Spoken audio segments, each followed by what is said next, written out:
ഇനി ദിലീപിന്റെ സമയമാണ്. ദിലീപിന് ഇനി ഒരുപാട് കാര്യങ്ങൾ പറയാനുണ്ടാവും. ഇനി ദിലീപ് പറഞ്ഞുകൊണ്ടേയിരിക്കും. വരും ദിവസങ്ങളിൽ ദിലീപിനെ സംബന്ധിച്ചിട്ട് ഈ ഗൂഢാലോചനയ്ക്ക് പിന്നിൽ ആരായിരുന്നു എന്നുള്ള കാര്യം കൃത്യമായിട്ട് വിളിച്ചു പറയും. ഇരയാക്കപ്പെട്ട നടിയോടൊപ്പം തന്നെയാണ്, അല്ലെങ്കിൽ അതിജീവിതയ്ക്കൊപ്പമാണ് ഈ കേരളം മുഴുവനുള്ളത്. ഒരു തർക്കവും അതിനകത്ത് വേണ്ട. ദിലീപ് എന്ന ആക്ടറോടുള്ള ജലസി കൊണ്ട് ദിലീപിനെയും ഈ കൂട്ടത്തിൽ അങ്ങോട്ട് തീർത്ത് കളഞ്ഞേക്കാം എന്ന് ചില ആളുകൾ നടത്തിയ ഗൂഢാലോചന, ആ ഗൂഢാലോചനയാണ് പുറത്തു വരേണ്ടത്. അതിജീവിതയെ ആക്രമിച്ചിട്ടുള്ള കൊടും ക്രിമിനൽ സംഘത്തെ മുഴുവൻ കുറ്റക്കാരായിട്ട് കണ്ടെത്തിയിരിക്കുന്നു. നമസ്കാരം.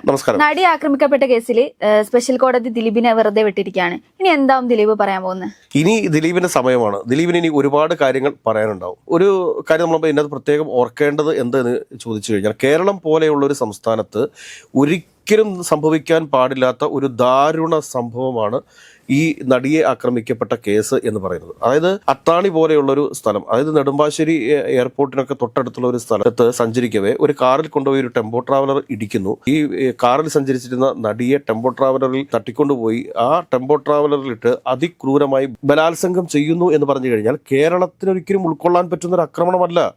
ഇത് കേരളം പോലുള്ളൊരു സംസ്ഥാനത്ത് ഒരു തരത്തിലും നടക്കാൻ പാടില്ലാത്ത ഒരു ആക്രമണമായിരുന്നു ഇത്. അപ്പോൾ ഈ ആക്രമണം പൊതുജന ശ്രദ്ധയിലേക്ക് വന്നത് തന്നെ പി ടി തോമസ് MLA ഒക്കെ ഇടപെടലുകളാണ് എന്ന കാര്യം നമ്മൾ മനസ്സിലാക്കേണ്ടതുണ്ട്. പിന്നെ ഇതിനകത്ത് ഇന്നിപ്പോൾ ദിലീപ് പറഞ്ഞിരിക്കുന്ന ചില കാര്യങ്ങളുണ്ട്. ദിലീപ് എന്താ പറഞ്ഞിരിക്കുന്നത്? ഈ ഗൂഢാലോചന തുടങ്ങുന്നത് മഞ്ജു വാര്യരുടെ ക്രിമിനൽ ഗൂഢാലോചന ഉണ്ടോ എന്ന് സംശയിക്കുന്നു എന്ന് പറഞ്ഞെടുത്തു നിന്നുമാണ് ഈ ഒരു ഗൂഢാലോചന, അത് ദിലീപിനെതിരെയുള്ള ഗൂഢാലോചന ആരംഭിക്കുന്നത് എന്നുള്ളതാണ്. ഇനി ദിലീപ് പറഞ്ഞുകൊണ്ടേയിരിക്കും. വരും ദിവസങ്ങളിൽ ദിലീപിനെ സംബന്ധിച്ചിട്ട് ഈ ഗൂഢാലോചനയ്ക്ക് പിന്നിൽ ആരായിരുന്നു എന്നുള്ള കാര്യം കൃത്യമായിട്ട് വിളിച്ചു പറയും. ഇതുവരെ ഒരുപാട് റെസ്ട്രിക്ഷൻസ് ഉണ്ടായിരുന്നു ദിലീപിനെ സംബന്ധിച്ചിട്ട്. കാരണം ഒന്നും പുറത്തേക്ക് പറയാൻ പറ്റത്തില്ലായിരുന്നു. പുറത്തേക്ക് പറഞ്ഞു കഴിഞ്ഞാൽ അത് കോടതി അലക്ഷ്യമായിട്ട് മാറുമായിരുന്നു. പക്ഷേ ഇനി ദിലീപിനെ സംസാരിക്കാനായിട്ട് കേരളത്തിൽ ഒരുപാട് മാധ്യമങ്ങളും ഉണ്ട്. അപ്പോൾ അങ്ങനെ വരുന്ന സാഹചര്യത്തിൽ ഇപ്പോൾ ബി സന്ധ്യ IPS എതിരെയൊക്കെ ഉൾപ്പെടെ ആരോപണങ്ങൾ ഉയർത്തുന്നുണ്ട് ഈ പറഞ്ഞ ദിലീപ്. അതോടൊപ്പം തന്നെ പൾസർ സുനിയുമായിട്ട് കൂട്ടുപിടിച്ചു, ഒന്നാം പ്രതിയാണല്ലോ പൾസർ സുനി.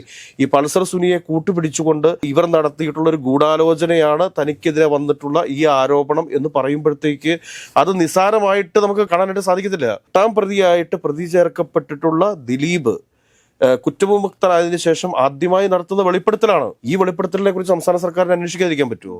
തീർച്ചയായിട്ടും സമഗ്രമായ അന്വേഷണങ്ങൾ ആവശ്യപ്പെട്ടുകൊണ്ട് ഈ ഗൂഢാലോചന എന്ത് എന്ന് സർക്കാർ കൃത്യമായി പുറത്തു കൊണ്ടുവരണം എന്ന് ആവശ്യപ്പെട്ടുകൊണ്ടുള്ള നിയമ പോരാട്ടങ്ങളിലേക്ക് ഇനി ദിലീപ് പോകും എന്നുള്ള കാര്യത്തിൽ ഒരു തർക്കവും വേണ്ട.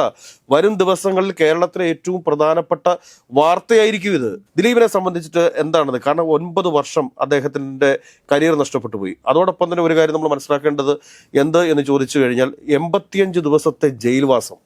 ദിലീപിനെ പോലെ വളരെ സാധാരണ സാഹചര്യങ്ങളിൽ നിന്ന് കഷ്ടപ്പെട്ട് ഒരുപക്ഷെ പൈപ്പ് വെള്ളമൊക്കെ കുടിച്ച് വളർന്നു വന്ന ഒരു സാധാരണ കലാകാരൻ, അയാൾ മലയാള സിനിമയെ നിയന്ത്രിക്കുന്ന രീതിയിലേക്ക്, മലയാള സിനിമയിലെ റിലീസിങ് നിയന്ത്രിക്കുന്ന രീതിയിലേക്കൊക്കെ കുറച്ച് ഓവറായി പോയെന്ന് നമ്മൾ സംശയിക്കും. കാരണം ഒരു സിനിമ മാഫിയയെ നയിക്കുന്ന രീതിയിലേക്ക് ഒരു മാഫിയ തലവനെ പോലെ അദ്ദേഹം ആയ സമയത്ത് അദ്ദേഹത്തിന് കിട്ടിയൊരു തിരിച്ചടിയാണ്. അപ്പോൾ ആ തിരിച്ചടി അദ്ദേഹത്തിന് ഉണ്ടായിരുന്നില്ല എങ്കിൽ ഒരു പക്ഷേ ഒരുപാട് അഹങ്കാരിയായിട്ട് മാറുമായിരുന്നു ദിലീപ് എന്നൊക്കെ പല ആളുകളും പറയുന്നുണ്ട്. എങ്കിൽ തന്നെയും ദിലീപിന് കിട്ടിയ ആ ഒരു ശിക്ഷ എന്ന് പറയുന്നത് നിസ്സാരമാണോ? ഒരു മകൾ, അതുകൂടാണ്ട് അദ്ദേഹത്തിന്റെ കുടുംബാംഗങ്ങൾ, ഇവരൊക്കെ അനുഭവിച്ച വേദന എത്രത്തോളമായിരിക്കും? അപ്പോൾ പലരും വന്നിട്ട് ചോദിക്കും, ഇരയാക്കപ്പെട്ട നടിക്കെന്താ വീടിലെ കുടുംബമില്ല? ഉണ്ടെന്നേ. ഇരയാക്കപ്പെട്ട നടിയോടൊപ്പം തന്നെയാണ്, അല്ലെങ്കിൽ അതിജീവിതയ്ക്കൊപ്പമാണ് ഈ കേരളം മുഴുവനുള്ളത്. ഒരു തർക്കവും അതിനകത്ത് വേണ്ട. പക്ഷേ യഥാർത്ഥ പ്രതികളെ ശിക്ഷിക്കാതെ ഈ ഒരു ആളോടുള്ള ഒരു ജലസി, ദിലീപ് എന്ന ആക്ടറോടുള്ള ജലസി കൊണ്ട് ദിലീപിനെയും ഈ കൂട്ടത്തിൽ അങ്ങോട്ട് തീർത്ത് കളഞ്ഞേക്കാം എന്ന് ചില ആളുകൾ നടത്തിയ ഗൂഢാലോചന, ആ ഗൂഢാലോചനയാണ് പുറത്തു വരേണ്ടത്. അങ്ങനെ ഒരു ഗൂഢാലോചന ഉണ്ടെങ്കിൽ സമഗ്രമായ അന്വേഷണവും അതിനകത്ത് വേണം. ഇപ്പോൾ സ്റ്റേറ്റ് ആണ് ഈ കേസ്, പ്രോസിക്യൂഷനാണ് ഇത്ര സ്ട്രോങ് ആയിട്ട് ഈ കേസ് പ്രത്യേക കോടതിയിൽ വാദിച്ചിട്ടുള്ളത്. ഇനി വേണമെങ്കിൽ സ്റ്റേറ്റിന് വേണമെങ്കിൽ ഈ കേസിന് മേലെ അപ്പീലിന് പോവാം. ഇപ്പൊ ദിലീപിനെ വെറുതെ വിട്ടതിന്റെ എതിരെ വേണമെങ്കിൽ മുകളിലുള്ള കോടതികളിലൊക്കെ അപ്പീലിന് പോകാം. ഇപ്പൊ ഹൈക്കോടതിയുണ്ട്, സുപ്രീം കോടതിയുണ്ട്, ഇവിടങ്ങളിലൊക്കെ അപ്പീലിന് പോകാം. പക്ഷെ അപ്പോഴും നമ്മളൊരു കാര്യം മനസ്സിലാക്കേണ്ടത് എന്താ എന്ന് ചോദിച്ചു കഴിഞ്ഞാൽ, അത് ഈ ദിലീപിന് ഇതിലുള്ള പങ്ക് എന്താണ്? ഇതിൽ കോടതിയിൽ സമർപ്പിക്കപ്പെട്ടിരിക്കുന്ന തെളിവുകളിൽ എത്രത്തോളം വ്യക്തതയുണ്ട്? പണമുണ്ടെങ്കിൽ നിയമത്തെ വിലക്കെടുക്കാം എന്നൊക്കെ പല ആളുകളും ഇന്നത്തെ പല ചർച്ചകളിലൊക്കെ പറയാൻ സാധ്യതയുണ്ട്. പക്ഷേ എത്ര പണമുണ്ട് എന്ന് പറഞ്ഞാലും നമ്മൾ എഴുതി വെച്ചിരിക്കുന്ന നിയമത്തിന് എതിരായിട്ട് ഒരാൾക്കും വിധിക്കാൻ പറ്റത്തില്ലെന്നേ. ജഡ്ജിയുടെ വിവേചനാധികാരം എന്നൊക്കെ പറയുന്നത് വളരെ ശുഷ്കമാണ്. എഴുതി വെക്കപ്പെട്ടിരിക്കുന്ന നിയമങ്ങളുണ്ട്. ആ എഴുതി വെക്കപ്പെട്ടിരിക്കുന്ന നിയമങ്ങൾക്ക് എതിരായിട്ട് ഏതെങ്കിലും തരത്തിൽ ഒരു ജഡ്ജി ഒരു വിധിന്യായം പുറപ്പെടുവിച്ചു കഴിഞ്ഞാൽ ആ ജഡ്ജിയെ തനിക്കെതിരെ തന്നെ പരാതിയുമായിട്ട് പോകാനായിട്ടുള്ള ഓപ്ഷൻസ് ഉള്ള ഒരു രാജ്യത്താണ് നമ്മൾ താമസിക്കുന്നത്. അപ്പോ ഈ വിധിന്യായത്തില് രേഖപ്പെടുത്തിയിരിക്കുന്ന തെളിവുകൾ ദിലീപിനെതിരായിരുന്നുവെങ്കിൽ ഉറപ്പായിട്ടും ദിലീപ് ശിക്ഷിക്കപ്പെടുമായിരുന്നു. ഒരു സംശയത്തിനകത്ത് വേണ്ട. അതിനകത്ത് ദിലീപ് കുറെ ഒരു വണ്ടിക്കകത്തുകൊണ്ട് കുറെ പൈസ ഇറക്കി, അതുകൊണ്ടാണ് ദിലീപ് രക്ഷപ്പെട്ടത് എന്നൊക്കെ പറയുന്നവർക്ക് ആ വാദമുഖം ഉന്നയിക്കാനായിട്ടുള്ള ഒരു അവസരമൊന്നും ഇവിടെ തൽക്കാലത്തേക്കില്ല. ആ ഒരു വാദത്തിന് പ്രസക്തിയുമില്ല. പിന്നെ ദിലീപിനെ അങ്ങോട്ട് തീർത്ത് കളയണം എന്നുള്ള രീതിയിൽ ചില ആളുകളുടെ, ചില മാധ്യമ പ്രവർത്തകർക്ക് താല്പര്യം ഉണ്ടായിരുന്നേ. അത് നമ്മൾ എടുത്തു പറയേണ്ടത് ഇപ്പൊ ഏഷ്യാനെറ്റിലെ വിനു വി ജോൺ, ഏഷ്യാനെറ്റിലെ വിനു വി ജോണിനെയൊക്കെ സംബന്ധിച്ചിട്ട് പ്രതികാരമായിരുന്നു. എന്തൊക്കെയാണ് ദിലീപിനെ കുറിച്ച് പറഞ്ഞത് എന്നുള്ളതിന് ഓർമ്മയുണ്ടോ എനിക്ക് സംശയമുണ്ട്. അതുകൊണ്ട് വേണു ബാലകൃഷ്ണൻ, അന്ന് ഏഷ്യാനെറ്റിലായിരുന്നു വേണു ബാലകൃഷ്ണൻ ഉണ്ടായിരിക്കുന്നത് ഈ ദിലീപ് വിഷയം നടക്കുന്ന സമയത്ത്. വേണു ബാലകൃഷ്ണനൊക്കെ ശരിക്കും പറഞ്ഞു കഴിഞ്ഞാൽ ദിലീപിനെ കൊല വിളിക്കുകയായിരുന്നു. മാധ്യമങ്ങൾക്കുള്ള വലിയൊരു താക്കീതാണിത്. ഒരാളെ നിയമത്തിന് മുമ്പിൽ എത്തിപ്പെട്ട് കഴിഞ്ഞാൽ പിന്നെ അത് മാധ്യമ വിചാരണയ്ക്ക് വിധേയനാക്കാൻ പാടില്ല എന്നുള്ളൊരു താക്കീത് കൂടിയാണ് ഇന്നത്തെ ദിലീപിന്റെ ഈ ഒരു വിധി പ്രസ്താവം എന്ന് വേണം നമ്മൾ കേൾക്കാനായിട്ട്. അതിജീവിതയ്ക്ക് നീതി ഇവിടെ ലഭിച്ചു കഴിഞ്ഞു.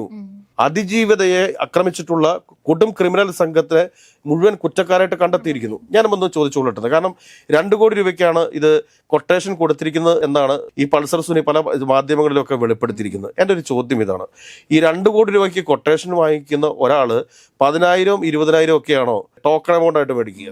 ഒരിക്കലും അല്ലല്ലോ.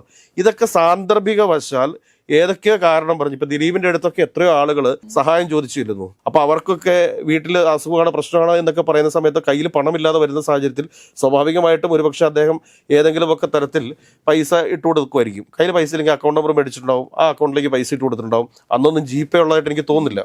നാദിർഷയുടെ അക്കൗണ്ടിൽ നിന്നും പോയിട്ടുണ്ട്. സ്വാഭാവികമായിട്ടും നാദിർഷയുടെ ആരെങ്കിലുമൊക്കെ എന്തെങ്കിലുമൊക്കെ സഹായം ചോദിച്ചു ചേരുന്ന സമയത്ത് അദ്ദേഹം ഇങ്ങനെ സഹായം ചെയ്യാറുണ്ട്. അതല്ല എങ്കിൽ ഈ പൾസർ സുനി എന്ന് പറയുന്നയാള് സിനിമാ ഫീൽഡുമായി ബന്ധപ്പെട്ട് വണ്ടി ഓടിക്കുകയും ചെയ്തുകൊണ്ടിരിക്കുന്ന ആളാണ്. അപ്പൊ അയാളുടെ ഏതെങ്കിലും ഒരു സർവീസ് ഇവർ ഉപയോഗപ്പെടുത്തിയിട്ടുണ്ടാവും. അതിന് ഇത് കൊട്ടേഷന് കൊടുത്ത അഡ്വാൻസ് ആണ് എന്നൊക്കെ പറയുന്ന സമയത്ത് നമുക്ക് ഒരുപാട് സംശയങ്ങൾ ഇതിനകത്തുണ്ട്. ഇന്ന് എത്ര സധൈര്യമായിട്ടാണ് ദിലീപ് എന്ന് പറയുന്നത്. ദിലീപിന്റെ കയ്യിൽ ഒരു തെളിവുമില്ലാതെ ദിലീപ് വന്നിട്ട് പറയുമോ അത് മഞ്ജു വാര്യർ ഇതൊരു ക്രിമിനൽ ഗൂഢാലോചന ഇതിന്റെ പിന്നിലുണ്ട് എന്ന് പറഞ്ഞു തുടങ്ങിയിടത്തു നിന്നാണ് ദിലീപിനെതിരെയുള്ള ഗൂഢാലോചന തുടങ്ങിയത് എന്ന് ദിലീപ് പറയുമ്പോൾ ഒരു കാര്യം ഉറപ്പിച്ചോളൂ, ദിലീപിന്റെ കയ്യിൽ തെളിവുകളുണ്ട്. ഈ ഗൂഢാലോചന നടത്തിയ ആളുകളെ കുറിച്ച് കൃത്യമായ ധാരണയുണ്ട്, കൃത്യമായ തെളിവുകളുണ്ട്. ബി സന്ധ്യ IPSനെതിരെയൊക്കെ വളരെ ശക്തമായിട്ട് ദിലീപ് ഒരു ആരോപണം ഈ കോടതി വിധി വന്ന ഉടനെ പറയണം എന്നുണ്ടെങ്കിൽ ഇനി അടങ്ങിയിരിക്കുമോ ദിലീപ്? ദിലീപിന് നഷ്ടപ്പെട്ടു പോയ 9 വർഷം ദിലീപിന് തിരിച്ചു കിട്ടുമോ? ജയിലറയ്ക്കുള്ളിൽ കിടന്ന 85 ദിവസം ദിലീപിന് തിരിച്ചു കിട്ടുമോ? കിട്ടത്തില്ലല്ലോ. അതുകൊണ്ട് ദിലീപിന് ശക്തമായിട്ട് പ്രതികരിക്കും. ദിലീപ് ഒരു കാരണവശാലും ആരെയെങ്കിലും ആക്രമിക്കാനായിട്ടൊന്നും പോകത്തില്ല.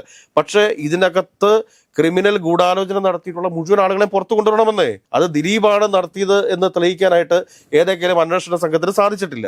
ഇനിയൊരു പ്രത്യേക അന്വേഷണ സംഘം ദിലീപിനെതിരെ നടന്ന ഗൂഢാലോചനയെ കുറിച്ച് കൂടി അന്വേഷിക്കട്ടെ, അന്വേഷിച്ചിട്ട് സത്യം പുറത്തു വരട്ടെ. അതല്ലേ അതിന്റെ ഒരു ശരി എന്ന് പറയുന്നത്. ഇത് മറിച്ച് ഇവിടുത്തെ മാധ്യമങ്ങളെല്ലാവരും കൂടി കാര്യം ശരിയായിരുന്നു. ആ ഒരു സമയത്ത് ഈ അതിക്രമം നടക്കുന്ന സമയത്ത് ദിലീപിനെ സംബന്ധിച്ച് ദിലീപ് ഇത്തിരി ഓവറായിരുന്നു. ദിലീപ് ഓവറായിരുന്നു എന്ന് പറഞ്ഞു കഴിഞ്ഞാൽ ഒരു സിനിമാ മാഫിയയുടെ തലപ്പത്തിരിക്കുന്ന ഒരു മാഫിയ തലവനെ പോലെയുള്ള ചില പെരുമാറ്റ രീതികളൊക്കെ അദ്ദേഹത്തിനുണ്ടായിരുന്നു. പക്ഷേ എന്ന് പറഞ്ഞ് അതിനൊക്കെ ഒരു പരിധിയില്ലേ? ഒരു മനുഷ്യനെ ഇതുപോലെ ക്രൂശിക്കാൻ പാടുണ്ടല്ലോ. കാരണം അതിജീവിത അനുഭവിച്ച മാനസിക വിഷമങ്ങളും അതോടൊപ്പം തന്നെ അതിക്രമവും ഒക്കെ നമ്മളെല്ലാവരെയും വേദനിപ്പിക്കുന്നതാണ്. നമ്മളെല്ലാവരും അതിജീവിതയോടൊപ്പമാണ് നിന്നിട്ടുള്ളത്. എങ്കിലും ഒരു അതിജീവിതയുടെ പേരിൽ ഒരു വ്യക്തിയെ അയാളുടെ ജീവിതം തന്നെ നശിപ്പിച്ചു കളയുക എന്ന് പറഞ്ഞു കഴിഞ്ഞാൽ അതിനോട് നമുക്ക് എങ്ങനെയാണ് യോജിക്കാൻ സാധിക്കുക? എനിക്ക് ഈ നടി ആക്രമിക്കപ്പെട്ട അതിജീവിതയോട് സഹതാപം ഉള്ള സമയത്ത് തന്നെ ദിലീപ് എന്ന നടന്റെ പക്ഷത്ത് ന്യായമുണ്ട് എന്നെനിക്ക് തോന്നിയിരുന്നു. അതിനകത്ത് ഒരു സംശയവുമില്ല. അത് ആദ്യ കാലഘട്ടം മുതൽ എൻ്റെ ഒരു സമീപനവും നിലപാടും അത് തന്നെയായിരുന്നു. അതിനർത്ഥം എന്താണ് എന്ന് ചോദിച്ചു കഴിഞ്ഞാൽ നിങ്ങൾ ഇരയ്ക്കൊപ്പം നിൽക്കാതെ നിങ്ങൾ വേട്ടക്കാരനൊപ്പമാണോ എന്നൊക്കെ ചോദിച്ചേക്കും. വേട്ടക്കാരനൊപ്പം അയാൾ വേട്ടക്കാരനാണ് എന്ന് ആരാണെന്ന് വിധി കൽപ്പിച്ചത്? കോടതിയിൽ നിന്ന് അയാളെ വെറുതെ വിട്ടില്ലേ? അപ്പൊ പിന്നെ ദിലീപ് നിരപരാധി തന്നെയാണ്, അതിനകത്തൊരു സംശയവും വേണ്ട. ഇനി ആർക്കെങ്കിലും സംശയങ്ങളുണ്ടെങ്കിൽ വരും ദിവസങ്ങളിൽ ദിലീപ് നടത്താൻ പോകുന്ന ഈ ഗൂഢാലോചന അന്വേഷിക്കണമെന്നാവശ്യപ്പെട്ടുകൊണ്ട് ദിലീപ് നടത്താൻ പോകുന്ന നിയമ പോരാട്ടങ്ങളെ ഈ പറഞ്ഞ ആളുകളൊക്കെ ഏത് വിധേന നേരിടും എന്ന് കണ്ടറിഞ്ഞതിന് ശേഷം നമുക്ക് ബാക്കിയുള്ള കാര്യങ്ങൾ പറയാം.